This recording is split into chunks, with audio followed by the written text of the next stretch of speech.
여러분 안녕하십니까? 이번 한 학기 동안 멘토 인문학 강의라는 주제로 총 10강에 걸쳐서 여러분들과 수업을 하게 될 텐데요. 오늘 그 첫 주제로 인문학의 길을 묻다라는 주제로 여러분들과 강의를 시작하도록 하겠습니다. 이 강의에서 학습 목차로 일단 삼을 만한 것을 일단 보여드리고요. 이 강의를 통해서 우리가 어떤 가치나 덕목을 체득하고 얻어낼 수 있는가에 대해서 먼저 소개를 해드릴게요. 제일 먼저 왜 멘토 인문학인가 이 얘기를 좀 해보고요.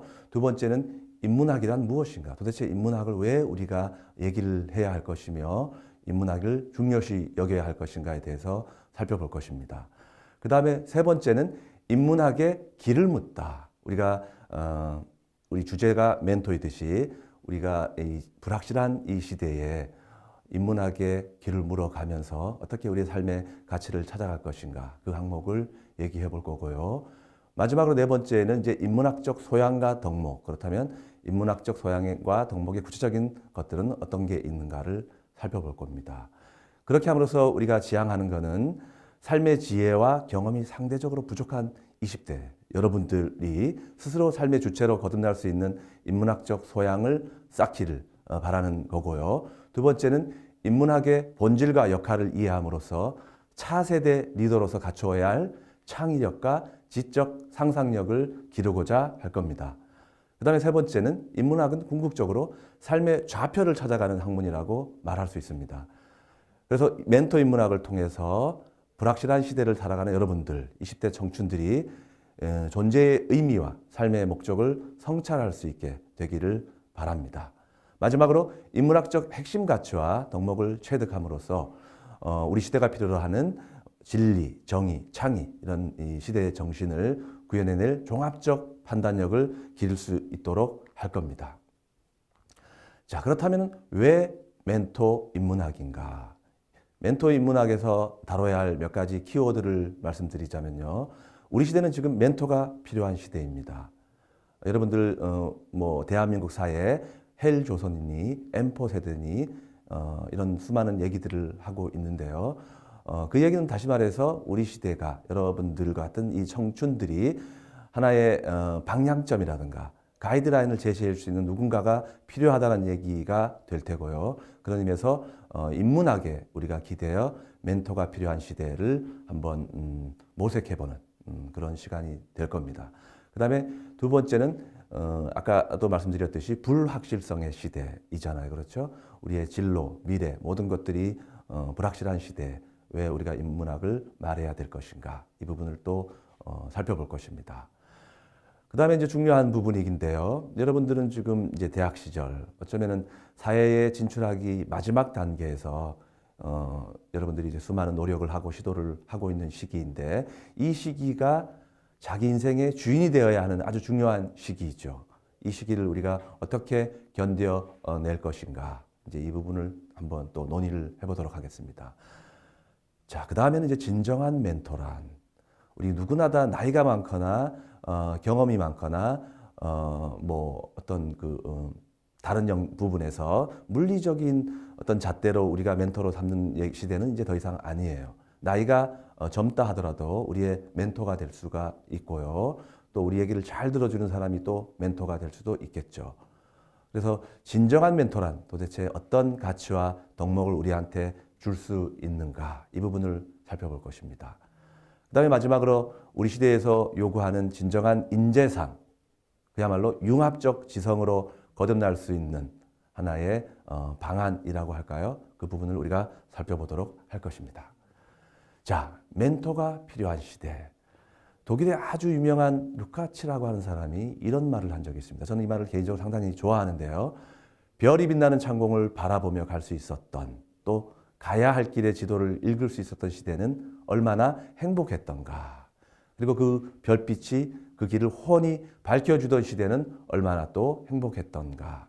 자, 이 말은 우리 현대인들이 처해 있는 그렇지 못한 상황에 대해서 이보다 더 절절한 수사로 압축해주는 표현이 없으리라는 생각이 듭니다. 그만큼 그 옛날 그 시대는 이런 우리가 어떤 길을 찾거나 방향성을 찾을 때에 멘토 같은 존재들이 있었을 거라는 거죠. 자, 그 시대는 행복했을 거고요. 밤하늘의 북극성은 우리가 가야 할 길의 방향과 삶의 좌표를 제시해 준 멘토 같은 존재였을 것입니다. 자, 그 다음에 우리가 불확실성의 시대. 우리는 이제 불확실성의 시대를 잘 슬기롭게 넘어야 할 그런 어떤 그 지혜라든가 이런 것들이 필요한 시대일 텐데요. 멘토는 이처럼 삶의 나침판이 되어줄 롤 모델이자 미래에 대한 영감을 줄 참 스승을 일컫는 말입니다. 그렇다면 지금 오늘날과 같이 별이 빛나는 창공을 공해가 뒤덮어버리고 도시의 인공불빛들이 희미한 별빛마저 삼켜버리는 우리 시대는 얼마나 불행한가요? 문명화라고 하는 이름 하에서 진행되고 있는 그 문명화가 쏘아대는 그 수많은 인공불빛들로 인해서 오히려 우리의 삶은 어두운 그림자에 쌓여가는 것은 아닐까요? 그렇다면 이것은 얼마나 퇴행적인 걸까요? 미래의 불확실성과 가치관이 혼란이 이렇게 첨예화된 오늘날의 현실이 앞서 그 루카스가 얘기한 것처럼 우리에게 한 줄기 빛을 던져줄 북극성 같은 멘토를 더욱 절실히 필요로 하는 이유가 바로 여기에 있습니다. 자, 대학 시절은 여러분들의 인생의 주인이 되어야 하는 시기입니다. 자, 오늘날 대학생들은 적어도 대학에 들어오기 전까지는 유감스럽게도 하나의 정답만을 요구받는 그런 획일적인 교육 방식에 길들여져 온 게 사실이죠. 그러다 보니까 자기만의 독창적인 사고를 펼쳐보일 기회를 갖지 못했습니다. 자, 사정이 그렇다 보니까 이들에게 다른 시각, 남과 다른 시각을 갖는다는 것이 확실하지 않다. 즉, 불확실성을 의미하게 되는 상황이 된 거죠. 그리고 이 불확실성은 사람들을 불편하게 만드는 또 점으로 작용하는 것도 사실입니다. 그럼 왜 이렇게 된 걸까요? 자, 여러분들이 직접 경험하지 못한 지식은 어쩌면 내 것이 아닐 수 있습니다. 인생은 크고 작은 선택의 결과이고 그 선택은 내 생각의 산물입니다. 그러므로 생각이 달라지면 인생 자체가 달라질 수도 있는 거죠. 여러분들 한번 생각해 보십시오. 내 몸의 육체가 결박되어 있다고 한번 생각해 보세요. 그럼 상당히 불편함을 느끼겠죠. 그렇죠? 그건 당장의 피부로 느낄 수 있는 부분입니다. 자, 그런데 생각이 갇혀 있다라고 하는 이 답답함, 이것을 느끼고 살아간 사람들은 그렇게 많지가 않을 거예요. 자, 그 이유는 무엇일까요? 자, 우리가 창의성이라고 하는 것, 독창성이라고 하는 것, 우리 시대에서 요구하는 이런 핵심적인 가치, 이거는 사실 옳고 그름의 가치는 아니겠죠. 그렇죠? 다름의 논리에 기대어 있는 것일 뿐입니다. 창의적인 발상과 열린 사고, 이런 거는 기존의 정서 내지는 기존의 시각을 거스르는 도전 정신에서 시작된다는 점, 이 점은 꼭 우리가 기억을 해야 될 겁니다. 그 구체적인 방식은 고러한 고정관념이나 인습, 이런 것들과 과감하게 결별하고 이미 알고 있는 친숙한 세계를 낯설게 바라볼 수 있는 이런 우리가 시도가 필요하지 않을까요? 자, 그러면 우리가 요구하는, 우리 시대가 요구하는 진정한 멘토란 어떤 걸까요? 프랑스의 철학자 랑시에르라고 하는 사람은 이런 얘기를 했습니다. 아주 중요한 개념인데 제 개인적으로 좋아하는 개념인데요. 무지한 스승이라는 개념을 얘기한 적이 있습니다.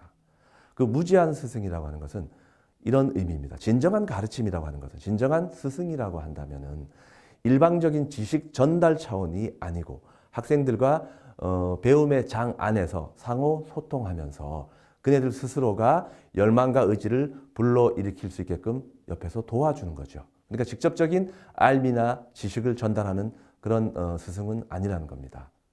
다시 말해서 이리 가라 저리 가라 이렇게 수시로 떠들어대는 마치 내비게이션 같은 존재들. 내비게이션은 어떤 존재인가요? 우리에게 뭔가를 알물 제시하고 지혜를 제시하는 존재는 아니죠. 그렇죠? 우리에게 이리 가라 저리 가라 끊임없이 지시하는 존재일 뿐입니다. 자, 제가 생각하는 진정한 멘토, 랑시에르 선생이 얘기한 무지한 스승이라는 개념은 나아갈 방향은 보여주되 선택은 본인의 판단에 맡기는 이런 열린 사고의 스승을 말하는 것입니다. 자, 멘티가 자신만의 꿈을 키우고 자아실현의 여정을 기획하는데 본보기로 삼을 만한 롤 모델이자 소울메이트 같은 그런 존재가 우리 시대가 필요로 하는 진정한 멘토일 것입니다. 자, 그렇다면 우리가 융합적 지성으로 거듭나기 위해서는 어떤 노력이 필요할까요? 우리 시대 새로운 지식 생산 모델에서 필요로 하는 학문 간의 융합 혹은 통섭이라는 논의가 지금 사회 각계각층에서 활발한 논의가 일고 있는 상황이죠. 모든 것도 마찬가지지만 학문적 패러다임도 지금 끊임없이 변해가고 있습니다. 우리가 그런 환경에서 경쟁력을 발휘하기 위해서는 반드시 융합형 인간이 되어야 한다는 거죠. 융합형 인간이라고 하는 것은 별로 어려운 개념이 아닙니다. 지금까지는 우리가 한 우물을 깊이 파는 소위 말하는 I자형 인재를 추구해 왔습니다. 자, 그러다 보니까 다른 인접 영역에 대한 관심을 소홀히 하게 된 거죠. 자, 그런데 여기서 문제점은 뭐냐면 다른 분야, 내가 전공했던 분야가 아닌 전혀 낯선 분야에 대한 통합적 이해력이라든가 통찰력 이런 것들이 부족해질 수밖에 없었고, 그러다 보니까 문제 해결 능력이 자연스럽게 떨어질 수밖에 없는 이런 문제점이 발생했다라는 겁니다. 자, 그래서 우리 이 융합적 지성, 융합적 인재형의 하나의 자양분이 될 수 있는 학문이라고 한다면 저는 감히 말씀드릴 수 있는 게 바로 인문학이라는 겁니다.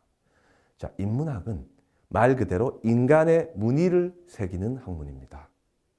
인문학은 문화와 문명의 수원지 역할을 합니다. 여러분들 수원지, 우리가 수도꼭지를 틀 때 물을 손쉽게 얻을 수 있잖아요. 그렇죠? 그런데 만약에 그 물에 수원지, 원천인 수원지가 없다면 어떻게 될까요? 그렇다면 수도꼭지를 아무리 틀어도 물은 나오지 않겠죠. 그렇죠? 이 부분은 이제 뒤에서 좀 더 구체적으로 말씀을 드릴 텐데, 어쨌든 인문학은 이처럼 문명의 수원지 역할을 하는 아주 중요한 어떤 학문의 존재라는 거요. 꼭 기억하시길 바랍니다. 학문에는 수많은 학문들이 있어요. 뭐 인문학뿐만 아니고 자연과학도 있을 수 있고 사회과학도 있을 수 있고 수많은 학문들이 있죠. 저는 자연과학과 인문학 이런 차이가 있다고 저는 생각을 합니다. 물론 제 자의적인 어떤 정의일 수도 있겠지만 자연과학적 지식이 만약에 우리가 등대를 보고서 항해하는 법을 가르쳐주는 실용적인 것이라고 한다면 인문학적 소양은 하늘의 별을 보고 항로를 잡는 상상력과 감성의 영역이라고 저는 보고 싶습니다. 그만큼 상상력과 감성이 살아있는 학문이라는 거죠. 더 나아가서 인문학은 비판 정신과 자기 성찰력의 자양분이자 치유의 학문이기도 합니다. 이 치유의 학문이라는 부분은 나중에 좀 더 살펴보도록 하겠습니다. 자, 인문학은 그러면 왜 인간의 문의를 새기는 학문이라고 얘기를 할 수 있는 걸까요? 자, 이유는 바로 인간다움. 자, 인문학에서 우리가 이는 인간을 지향하는 학문이라는 것을 이미 전제를 하고 있듯이 인간다움의 가치를 적극적으로 사유하고 실천하는 학문이라고 볼 수 있습니다. 또 하나는 우리 시대처럼 이렇게 배제, 배척 이런 것이 만연되어 있는 우리 이 사회에서 공감할 수 있는 그 공감력과 저는 표현을 이렇게 하고 싶은데요. 공감 항체라는 저는 표현을 하고 싶습니다. 우리가 항체라는 것 어떤 건가요? 외부 어떤 병균이라든가 이런 것에 막아줄 수 있는 내 안에 어떤 면역 체계를 얘기하잖아요. 그렇죠? 공감 항체로서의 인문학. 인문학은 바로 우리 타인과의 배려나 공감력을 키워줄 수 있는 그런 항체를 우리 안에 형성시켜 줄 수 있는 그런 학문이라고 저는 보는 겁니다. 또 하나는 여러분들 혹시 들어보셨나 모르겠는데 호모 에티쿠스, 우리말로 번역을 하면 윤리적 인간이라고 번역할 수 있는 용어인데요. 윤리적 인간, 아까 제가 말씀드린 것처럼 배려라든가 어떤 관용 이런 것들 모든 가치를 추구하면서 인간답게 사는 인간형을 윤리적 인간이라고 우리가 부를 수 있습니다. 그런 윤리적 인간을 추구해 가는 과정에서 필요한 어쩌면은 가장 최우선시 되어야 하는 학문이 또한 인문학이라고 저는 봅니다. 우리 시대처럼 성과주의와 이 출세지상주의가 넘쳐나고 있잖아요. 그렇죠? 그런 어떤 시장지상주의, 출세지상주의 이런 것들을 견제하고 다양성과 고유성을 생명을 하는 학문 생태계 복원에 충분 조건이 될 수 있는 게 바로 저는 인문학이라고 보는 겁니다. 아까 말씀드린 것처럼 인문학은 문화와 문명의 수원지예요. 한번 이 그림들을 보면서 이해를 할 수 있을 텐데요.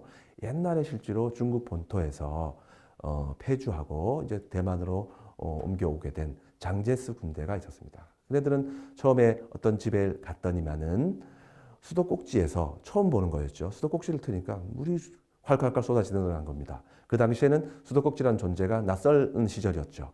그래서 너나 할 것 없이 신기한 이 물건을 사기 위해서 철물점으로 다가갔습니다. 철물점으로 달려가서는 사다가 각자 자기 벽에다가 수도꼭지를 받고는 힘껏 돌려보았죠. 하지만 물은 나오지 않았습니다. 이유는 뭘까요? 수도관이 연결되어 있지 않았고 더 중요한 것은 수원지로부터 연결되어 있지 않았습니다. 그러니까 수도꼭지는 우리한테 편리함을 제공할 수 있는 어떤 것이긴 하지만 그 근본에 있는 어떤 것이 결여되어 있을 경우에는 수도꼭지는 무용지물이 되는 거죠. 자, 저는 이렇게 비유를 하고 싶습니다. 우리 시대에서 중요시 여기는 실용학문이라고 하는 것. 실용학문들은 어쩌면 이 수도꼭지가 아닐까. 그리고 눈에 보이지 않고 비가시적인 상태로 존재하는 어떤 것. 그럼에도 불구하고 가장 중요한 것. 이것이 바로 인문학이 아닐까 저는 생각을 해보았고요. 그래서 인문학은 당장 쓸모 있는 학문은 아니지만 그 쓸모를 위해서 가장 필요로 하는 중요한 어떤 존재라는 것. 이 사실을 우리는 꼭 기억해야 할 것입니다. 자, 그렇다면은 인문학에 우리가 길을 물을 때에 어떤 키워드를 가지고 이 방향을 한번 생각을 해볼 수 있을 것인가? 인간에 의한, 인간을 위한 이 세 가지 키워드 일단 가장 중요하고요. 중심에 뭐가 놓여 있습니까? 바로 인간이 놓여 있습니다. 인간. 자, 또 하나는요. 우리의 이 현실을 들여다볼 때 인문학이라는 어떤 학문에 기대어서 우리의 현실을 들여다볼 때 그 기능은 현미경이나 망원경처럼 이 두 가지 하나의 잣대를 가지고 현실을 들여다볼 수 있어야 되지 않을까 이런 생각에서 현미경과 망원경이라는 키워드를 제가 한번 제시해 보았습니다. 그 다음에는 인내적 인간이라는 약간은 어려운 개념일 수 있는데요. 빅터 프랑클이라고 하는 사람이 제시한 중요한 개념입니다. 이 빅터 프랑클에 대해서 그리고 인내적 인간에 대해서는 앞으로 이어지는 다른 강의에서도 구체적으로 얘기가 나올 텐데요.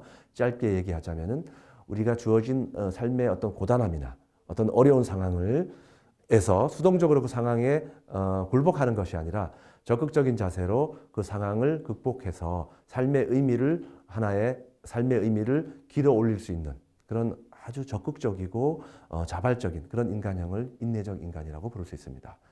또 하나는 우리가 인문학을 통해서 자기 배려의 길을 모색할 수 있지 않을까 이 생각을 해보았는데요. 자기 배려라는 것 어쩌면은 우리가 배려라고 하는 것은 그 앞에 붙는 형용사가 남이 되거나 타인이 되는 것이 일반적이겠죠. 하지만 이 자기 배려라는 것 약간은 낯선 용어일 수도 있겠지만 이제는 자기를 배려하는 것이 상당히 중요한 시대가 되었다. 이 자기 배려의 길을 제시해 줄 수 있는 하나의 우리의 동반자 같은 학문이 바로 인문학이 아니겠는가 이런 생각을 해봤습니다. 인간에 의한 인간을 위한 인문정신. 자, 여기의 핵심은 바로 알미라고 하는 것, 지식이라는 것과 삶이라는 것이 화해 또는 통합되어야 된다는 겁니다. 여태까지는 우리가 지식이라는 것과 삶이라는 것이 동떨어져 이건 별개로 존재하는 것이야 이렇게 생각을 가져왔다면은 이제는 우리는 이 알미 곧 삶이고 삶이 곧 알미다라고 하는 이런 시각을 가져야 된다라는 겁니다. 자, 이 얘기는 조금 구체화시키면 실천 인문학적 가치를 추구한다 이렇게 얘기할 수도 있는데요. 인문학이 상아탑 안에서 머물러 있던 시대는 이제 더 이상 우리가 탈피해서 그것이 실천적인 어떤 움직임으로 이끌어갈 수 있는가 이걸 우리가 이제 고민할 시기가 된 거고요. 그렇게 함으로써 진정한 휴머니즘의 가치, 휴머니즘의 어떤 정신을 회복할 어떤 방안을 모색할 때가 아닐까 싶습니다. 현미경과 망원경, 아까 말씀드린 것처럼 현실을 진단하고 시대 정신을 들여다보기 위해서는 반드시 필요한 두 도구입니다. 자, 그렇다면 인내적 인간, 아까 제가 말씀드린 것처럼 여러분들처럼, 지금 여러분들 세대처럼 현실에 암울하고 불확실하고 이런 시대일수록 우리는 더욱더 이렇게 인내적 인간형을 추구해야 하지 않을까 싶습니다. 약간 어려운 말로 회복 탄력성이라는 말을 쓰기도 하는데요. 회복 탄력성이라는 말은 위기나 역경을 극복하고 긍정적인 상태로 되돌아갈 수 있는 능력을 말합니다. 쉽게 얘기하자면 패자부활전이라는 시스템 여러분들 잘 알고 있을 텐데 우리 사회는 한 번 패배하면 영원한 패배로 떨어질 수 있는 루저로 이렇게 전락할 수 있는 이런 시스템이긴 합니다. 상당히 안타까운 시스템이죠. 자, 그럴 때일수록 우리 구성원들은 더욱더 스스로가 회복 탄력성을 키워나갈 수 있는 하나의 그런 정신을 필요로 할 텐데 그런 정신을 키워줄 수 있는 학문이 바로 인문학이지 않을까 이런 생각을 해보게 된 겁니다. 자기 배려와 관련해서 여러분들에게 책 한 권을 말씀드리자면요. 아마 많은 분들이 읽어보셨을 겁니다. 파울로 코엘료의 연금술사라는 책입니다. 그 책에서 제시하는 세 가지 인간형들 그리고 우리 독자들에게 권장하는 세 가지 삶의 방식이 있습니다. 그 첫 번째가 바로 자기 배려라는 겁니다. 제가 조금 전에 말씀드린 자기를 배려한다라는 것. 자기의 가치, 자기를 존중해주는 이런 마음 상태 이것이 우리 청춘들이 가져야 할 일단 일차적인 마음가짐이고요. 두 번째는 자신만의 보물을 찾아 나서야 된다는 부분도 상당히 중요한 부분입니다. 우리는 누구나 다 자기의 타고난 재능이라든가 강점이라든가 이런 것들이 다 있겠죠. 그렇죠? 그런데 우리가 그거를 시대적인 흐름과 시대적인 어떤 요청과 아니면 소위 말하는 스펙에 우리가 억눌려서 자신만의 보물을 찾기가 쉽지 않은 시대인데요. 그럴 때일수록 우리는 자신만의 보물을 더욱더 적극적으로 찾아 나가야 되지 않을까 싶습니다. 그렇게 함으로써 자신만의 신화를 만들어 가야겠죠. 자, 그렇다면 우리가 인문학적 소양과 덕목 어떤 것이 있을까요? 최근에 아주 흥미로운 제가 기사를 본 적이 있습니다. 그 신문에 보니까 디즈니랜드, 디즈니 공주의 10가지 덕목을 새로운 시각에서 재조명한 그런 기사를 본 적이 있는데요. 그거는 나중에 좀 더 구체적으로 살펴보도록 하고요. 그 다음에 인문학적 소양과 덕목 중에서 우리가 또 잘 관찰해야 할 부분은 완전함과 온전함의 차이입니다. 얼핏 보면 완전함과 온전함 별 차이가 없어 보이는 용어일 것 같긴 하지만 영어로 봐서도 뭐 perfection과 wholeness 분명히 차이가 있습니다. 완전함은 그야말로 아무런 오개티, 흠집 없이 완전함. 어쩌면 비인간미가 느껴지는 부분일 수 있죠.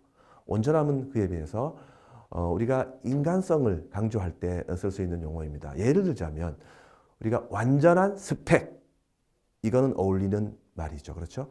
그런데 완전한 인성, 완전한 인간성 이렇게는 쓰지는 않습니다. 인간성 앞에는 온전함을 쓰겠죠. 온전한 인간미, 온전한 인간성. 자, 완전함은 경쟁 이데올로기가 숨어있는 말이고요. 온전함은 더불어 사는 삶의 모습이 담겨있는 용어입니다. 우리는 온전함을 추구해야겠죠. 자, 그 다음에 이제 성찰적, 윤리적 이성. 성찰적 이성과 윤리적 이성은 뒤에서 살펴보겠지만은 도구적 이성이라고 하는 약간 어려운 용어와 반대편에 서 있는 용어입니다. 도구적 이성은 뒷부분에서 좀 더 설명하도록 하겠습니다. 그 다음에 제가 개인적으로 강조하고 싶은 부분이 뭐냐면 우리 시대 스펙 하는데 그 스펙은 어디까지나 양적인 스펙이겠죠. 그러니까 질적인 스펙과 양적인 스펙의 차이점은 저는 이렇게 생각합니다. 한 사람의 가치를 판단할 때에 이 사람이 가지고 있는 양적인 어떤 지표들, 토익이 몇 점인가, 학점이 몇 점인가 이런 부분들이죠. 봉사활동이 얼마인가. 자, 여기에는 그 사람의 배려 정신이라든가 그 사람의 인성 같은 거는 평가할 수 있는 기준이 들어가 있지 않습니다. 이거를 저는 양적 스펙이라고 보고요. 그런데 수상하게도 우리 시대에는 우리나라에서만큼은 유독 이 스펙이라는 말을 쓰지요. 스펙이라는 말의 원래의 의미는 영어로 스페시피케이션입니다. 이거는 사람한테 쓰는 용어가 아니었어요. 기계나 제품의 사양을 나타내는 말이었죠. 그런데 어느 순간 우리나라에서는 인간을 평가할 때 쓰는 약간은 수상한 용어로 등장하기 시작한 겁니다. 그래서 저는 이 스펙이란 말을 불가피하게 쓰겠다면은 그 영어가 스페시피케이션이 아니라 스페셜티라는 단어를 차라리 쓰기를 권장합니다. 스페셜티에는 독자성이나 고유성이나 이런 것들이 드러나는 단어이기 때문이죠. 예, 그렇다면 이제 구체적으로 인문학적 소양과 덕목에 어떤 것이 있는지를 한번 살펴볼까요? 제일 먼저 디즈니 공주의 10가지 인문학적 덕목. 자, 이거 상당히 흥미롭게 저는 본 기사입니다. 월트 디즈니가 이 디즈니 공주를 우리가 재조명해보자. 그 조건들을 다시 한번 살펴보자. 이런 취지에서 내놓은 기사인데요. 상당히 흥미로웠습니다. 기존에는 우리가 공주라고 한다면 1차적으로는 외모를 떠올렸겠죠. 그렇죠. 그런데 이번 기사에서의 핵심 포인트는 그런 외모가 아니었습니다. 바로 이 내적 아름다움이었죠. 그러니까 지금 우리가 끊임없이 얘기하고 있는 인문학적인 덕목과 관련된 부분이 많았고요. 인성과 인간미 이런 부분이었습니다. 인문학적 소양과 관련된 부분이었죠. 자, 먼저 보면은 백설공주 같은 경우를 보면요. 타인 배려가 핵심 덕목이었습니다. 궁전에서 쫓겨난 백설공주는 7 난장이와 함께 같이 지내면서 원활한 공동체 생활을 위해 배려의 가치를 온몸으로 실천했습니다. 난쟁이들뿐만 아니고요. 숲속 동물까지도 돌봄으로써 진정한 공존과 상생의 생태계를 구축해 내었죠. 백설공주 같은 경우는 이런 식으로 재조명된 것이었습니다. 자, 그런가 하면은 미녀와 야수의 여주인공 벨은 상대를 겉모습으로 판단하지 않은 깊은 안목이 있었습니다. 야수의 마음속 고통과 슬픔을 이렇게 헤아려 줄 수 있는 열린 마음의 소유자였던 거죠. 연민과 위로의 말로 그의 저주를 풀어준 구원자였습니다. 우리가 이런 그 두 인물들을 보면서 다시 한번 생각할 수 있는 것은 외적 조건, 외모나 날씬한 몸매 이런 것들이 아니라 인간의 내면의 아름다움이 진정한 공주를 만들어주는 것이 아닌가 이런 하나의 시사점을 안겨준 기사였습니다. 완전함과 온전한 부분, 이걸 조금 더 구체적으로 한번 살펴보자면요. 인간은 온전함을 지향해야 하는 존재라는 것이 일단 결론적으로 말씀드리는 부분입니다. 온전함이라는 것은 결점이 없는 완벽함이 아니에요. 신체와 정신이 조화를 이루는 상태입니다. 자, 우리가 산다라는 것, 처세술이라는 것, 자, 이 사는 방식을 깨우쳐주는 중심에는 내가 있습니다. 그러니까 이게 어쩌면 이분법적이죠. 내가 잘 되면 뭐 세상을 포함해서 남은 내 알 바가 아니야. 이거는 지극히 이기적인 삶의 방식이죠. 그렇죠? 저는 그거를 처세술적 방식이라고 부를 텐데요. 온전한 삶의 방식은 주어가 우리라는 언어입니다. 나중에 사는 방식과 삶의 방식이라는 두 용어를 대별시켜서 제가 구체적으로 다음 강의에서는 얘기를 할 텐데요. 사는 방식과 저는 삶의 방식을 확연히 구분하고 있습니다. 그건 나중에 구체적으로 좀 더 살펴보도록 하겠습니다. 자, 완전함은 아까도 말씀드린 것처럼 경쟁 이데올로기고요. 스펙을 부추기는 어떤 것이고요. 온전함은 더불어 사는 삶의 방식이고 거기에 따라서 인성이 중요시 여겨지는 그런 삶의 방식입니다. 자, 그렇다면 성찰적 이성과 윤리적 이성. 제가 아까 말씀드린 것처럼 도구적 이성에 반대되는 개념인데요. 성찰적 이성이라는 것은 자신의 신념과 욕망과 가치관에 대해서 지속적으로 자기 검열할 수 있는 그런 인식 능력을 말합니다. 자신을 마치 타인처럼 객관화시키기도 하고요. 엄격하고 냉정하게 스스로를 통제하고 관리하려는 의지인 거죠. 이런 성찰적 이성과 윤리적 이성이 있어야만 우리 인간의 공동선과 상생의 가치가 살아날 수 있을 것입니다. 그에 반해서 도구적 이성이라고 하는 것은 이성을 말 그대로 도구적으로 사용하는 거죠. 이성은 어떠한 경우에도 목적지향적이 됩니다. 예를 들어서 생명이라고 하는 것을 우리가 판단할 때 이성적이라고 한다면 생명은 어떤 순위보다 가장 위에 있어야겠죠. 그런데 우리 사회 어떻습니까? 보험 사기 사건 같은 경우에는 심지어는 자기 가족의 생명까지도 담보로 해서 그 위에 돈이라고 하는 다른 가치를 추구하기 위해서 자기 가족의 생명을 도구화시키는 이런 경향들도 많지 않나요? 이게 바로 도구적 이성이라고 할 할 수 있는 부분입니다. 자, 스펙은 상품화와 수단화를 추구하는 이성의 한 형태입니다. 바로 도구적 이성을 부추기는 하나의 제 입장에서 볼 때는 조금은 부정적인 경향이라는 거죠. 이 스펙은 우리가 다음 강의에서 본격적으로 다룰 모방 욕망이라는 것을 부추기기도 하는 그런 메커니즘을 가지고 있습니다. 물론 부정적인 의미에서 그런 거죠. 자, 우리는 그래서 누구나가 가질 수 있는 그런 스펙, 양적 스펙이 아니라 나만이 가질 수 있는 나만의 고유한 스펙, 스페셜티를 갖추도록 노력을 해 나가야 할 것입니다. 예, 여러분 이제 그러면 우리 오늘 지금 다룬 강의 마지막으로 학습 정리를 한번 해볼까요? 우리가 오늘 다룬 주제들을 보면요, 왜 우리 시대에 멘토가 필요한지, 그리고 이렇게 불확실한 시대를 어떻게 살아갈 것인지, 그 다음에 대학 시절은 자기 인생의 주인공이 되어야 하는 시기인데 어떤 마음가짐으로 이 시기를 주체적으로 살아갈 것인지, 그 다음에 진정한 멘토란 어떤 멘토가 우리에게 진정한 스승이 되어줄 수 있을 것인가, 이걸 우리가 스스로 한번 찾아봐야 될 것이고요. 그런 다음에 융합적 지성으로 거듭날 수 있는 위해서는 또 우리가 뭘 해야 될 것이며, 인문학의 원래 가치인 인간의 문의를 새기는 학문이라는 것을 우리가 마음속 깊이 새기면서 인문학의 어떤 중요성, 필요성들을 끊임없이 성찰해 가는 그런 자세가 필요할 거라는 얘기를 드렸고요. 그 다음에 인내적 인간이라고 하는 빅터 프랑클의 그 핵심 개념, 인내적 인간을 위해서 우리가 또 어떻게 노력을 할 것인가, 이 부분을 말씀드렸습니다. 그리고 마지막으로는 인문학적 소양과 덕목 부분에서 디즈니 공주의 예를 통해서 우리가 진정한 인간의 아름다움은 내면에 있다는 부분을 우리가 살펴보았고요.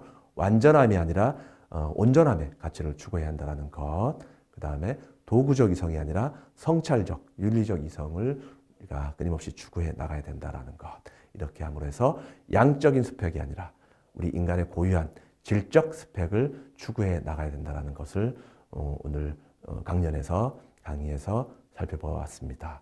그러면 오늘 강의는 여기까지 하고요. 다음 강의 2강에서 또 여러분들을 만나 뵙도록 하겠습니다. 여러분들 수고하셨습니다.